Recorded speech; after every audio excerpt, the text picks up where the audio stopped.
Hey, it's Miss Sarika here, and I'm going to do a two-part video just because I think this one might get a little long, so this way you can break it down if you want. Break it down if you want to bring it down into the first page of notes and the second page of notes. So this whole set of notes is about Earth's layers and waves, and so the big idea here is what's going on inside of Earth and how do waves help us understand that. So things get a little hot inside of the Earth. Yeah, that's a giant bottle of sriracha in case you're wondering. So we got to figure out what's going on inside of the Earth. Why is it so hot? What evidence do we have for what's going on inside of the Earth? So let's start off with the layers of Earth. So you needed to label them. We got the crust, the mantle, the outer core, and the inner core. Now the mantle is broken down into an upper and a lower, just some different properties. But the basic idea is the crust, like a pizza. You got a crust on the outside. There's a crust on the Earth. Same idea. As you go down deeper, you get to the core. So think of like an apple core, and that's right in the middle. So now we look at, oh no. So now we're going to look at the states of matter for these and their densities. So there's a big theme here, and the theme is that as you get closer and closer to the core, the center, that the density increases. So this is how I've designated that here. You may have described it a little differently, but the crust is the least dense, and it gets more and more, and the most dense is the inner core. So something interesting, state of matter solid, state of matter solid, solid, solid, but the outer core is different. The outer core is a liquid, and that's going to give us some interesting wave behaviors when we look at that part of the notes.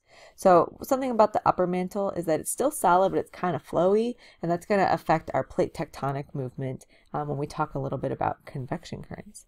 So the big idea here is that all of these layers get denser and denser and denser as you get closer and closer to the center, and that the state of matter, most of them are all solids except for the outer core, and that's a really important fact that's going to come up again. So let's see. I might have to move this. Okay, so now we're talking about the question is, how did the layers get like this? Because it doesn't just, have a mishmash of a mixture of rocks and things. There are specific layers. Now, they're not clean cut layers that you'll see in diagrams. There's some transition between them, and they're kind of imperfect, but there definitely are some serious layers and differences between them. So the first idea you had to identify is what's density. So you've learned this a long time ago, and we did a couple things in class, but density is the amount of matter or mass in a certain amount of space or volume. So it's how much junk is crammed into a certain space. And when I talk about junk, I'm talking about atoms and matter. So in the picture you should have drawn, you should have something where the dense ones are tightly packed together, and I like to use my fingers for an analogy. Dense, not dense. Dense, not dense. Dense, not dense. You get the idea. So then we talk about this concept of something called planetary differentiation. And that's a really big fancy word, or two words, that means that the layers have formed based on their densities, and it's all because of gravity. So what causes it? So gravity causes things to go to the center of a mass. That's why when we jump up on Earth, we come back down, because they're all getting drawn toward the center of Earth. So when that's happening, though, all the materials, because, originally when the planets are forming, there's kind of dust and atoms floating everywhere. And so as they start to settle out and pass each other, that they have a lot of friction. Just think about two rocks rubbing against each other. And so as they push past each other, it creates a lot of heat as well, which is kind of an interesting thing that's going to come into play in just a little bit later in the discussion. So the big idea is that gravity is going to pull the layers down, and that it's all due to density, or they're layered because of their densities. More dense things are in the middle, less dense things are up on the outer side of the Earth, but not only Earth. That gets us to this next question, which is, explain how this image demonstrates that planetary differentiation affects all planets, not just Earth. So remember, planetary differentiation means that the layers are forming, and they are forming based on their densities. Really dense stuff is in the center, less dense stuff is on the outside. Now, apologies, the picture that I gave you was a little bit blurry and not so good, but you could use some inferencing. So if you look over here, this is the picture right there of Earth.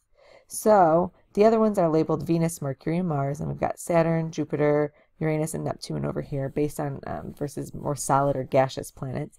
And if you were able to read the materials, you would see the different materials that are listed. But the big idea is, look at the patterns. You can see with the Earth one, we know those are inner core, outer core, mantle, and crust. Well, look at this one over here. Same idea. There's inner, outer mantle crust. Same idea here, even though it's a lot tinier, there's still that same layering, and the same with Mars over here.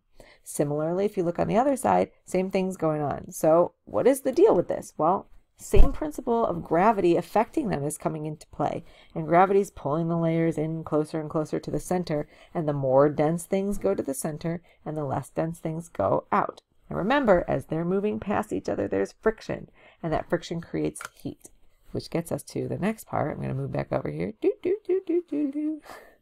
So over here, our next question is, how do matter and energy transfer inside of Earth? So we talked about what the layers were. We talked about how they get to that point. But now, how does all this matter and energy transfer inside of Earth? Because there's a lot happening. So the first thing you just need to be aware of, we've been talking about it for a while, is seismic energy. So what is that? It's energy transferred through seismic waves, either transverse or longitudinal. And those are just the waves are transferring energy from an earthquake throughout the Earth. And so it's either hitting the atoms or wiggling them side to side through all the different layers. So now we get to this radioactive decay. So what is that? This is kind of a weird concept because you probably haven't talked too much about it before, but atoms are pretty stable generally, but sometimes atoms break apart. And in the nucleus, these protons zing away, and as they do that, this is called radioactive decay. So that happens with any sort of radioactive things that the atoms break down. So this energy is created from this, and it's thermal energy. It gets really, really hot. So the inside of Earth is super mega hot, and the deeper you go down, it's even more and more hot. So part of it's because as the planet formed, there was all this friction that created heat that's still present, but also this radioactive decay, which is still happening today. So the atoms are breaking apart, and as they do this, and as they do all that, they're releasing thermal energy.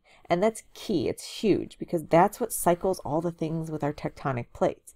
There has to be this heat source down in the core to start heating the magma, which creates, which we're going to get to in a second, the convection currents. All right, so gravitational energy, what's that? That's the energy that pulls objects toward the center, like I just mentioned, and that more dense things go down, and there's that friction that creates heat.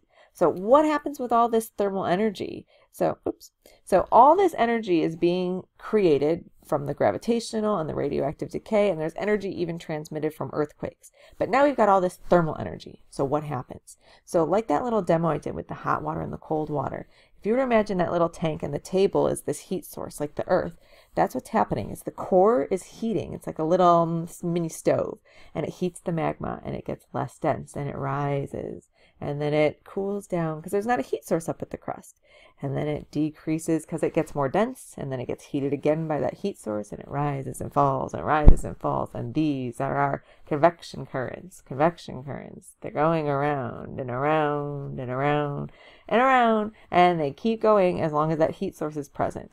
This happens with air, it happens with liquids in the oceans, or atmospheres for the air, and it happens with the solids in the liquid, I guess, kind of ish magma inside of the Earth. So it's really important that you get the idea that less dense things are going to be hotter and they rise, and more dense things are going to be colder and they sink. All right, so big ideas. We've got these layers. They form because of planetary differentiation, which means dense things go to the center, less dense things do not. They stay on top. And then we have all this energy and matter that's getting moved inside of the Earth all the time. And a huge part of that is the heat made from the planetary differentiation.